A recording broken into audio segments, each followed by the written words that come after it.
Morning everyone.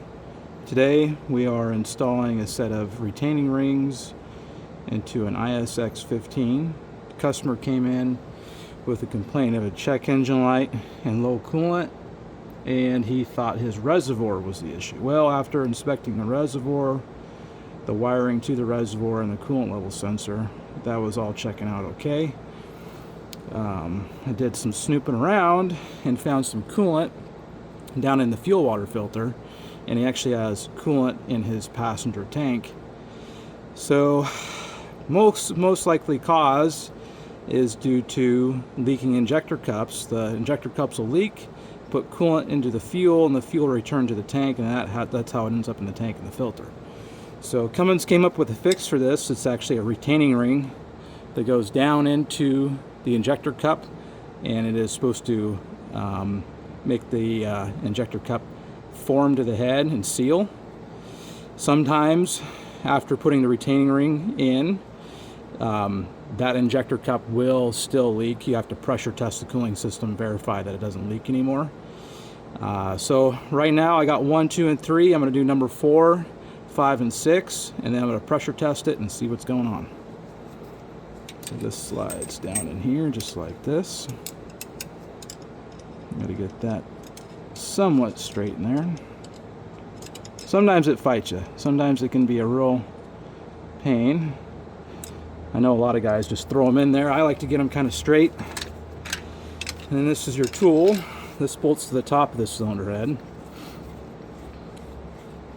Get this backed up quite a ways. This slides right down inside here. It's actually a pretty cool tool. Works pretty well. There's a hold down bolt that goes right in here. This is actually the same thread for your injector hold down. And I think there's a torque spec that Cummins wants you to use. It's like 50 foot-pounds or something like that. I just go and snug it up pretty tight. I've done a pile of these, so I just kind of have a pretty good idea of what needs to happen. So what I'll do is I'll run this down to where it's snug, and then I'll actually back it off a little bit. That way this tool will kind of float in here.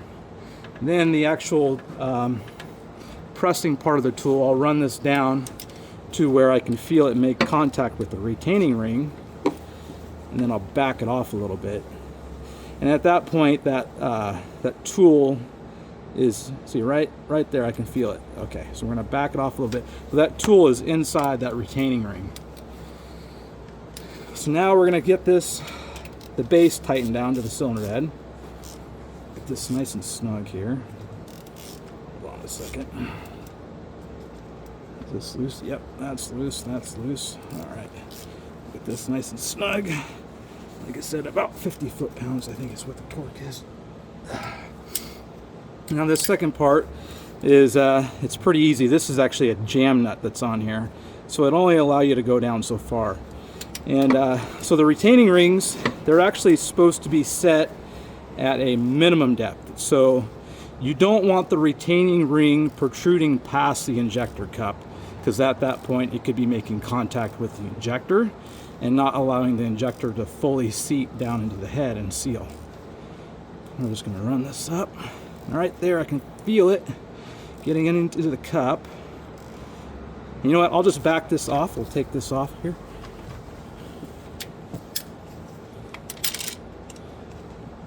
Take this out.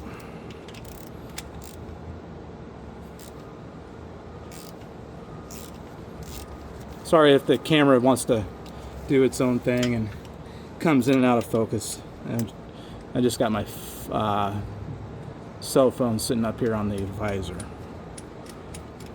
So hopefully it's okay. Now we'll come in here for a closer look.